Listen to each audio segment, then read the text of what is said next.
আমরা আজকে শহীদ মিনারে ফুল দিয়ে শ্রদ্ধা জানিয়েছি। আমরা আজকে যে বাসা পেয়েছি সেই বাসার জন্য আমাদের অনেক ত্যাগ তিতিক্ষার মধ্য দিয়ে আমরা বাসা ফিরিয়ে পেয়েছি। আজকে আমরা রাঙ্গুনিয়া সর্বস্তরের বিএনপি, যুবদল, ছাত্রদল, অঙ্গ সংগঠনের সকলে মিলে ফুল দিয়ে শ্রদ্ধা নিবেদন করেছি। আজকে যারা শহীদ মিনারে এসেছেন সকলকে রাঙ্গুনিয়া উপজেলা বিএনপি, যুবদল, ছাত্রদল, পৌরসভা পক্ষ থেকে সবাইকে শুভেচ্ছা জানাচ্ছি।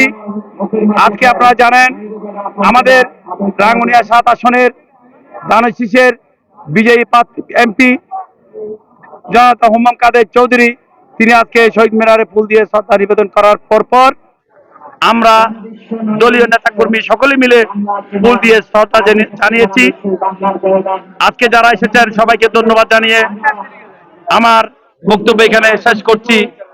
আসসালামু আলাইকুম ওয়া রাহমাতুল্লাহ।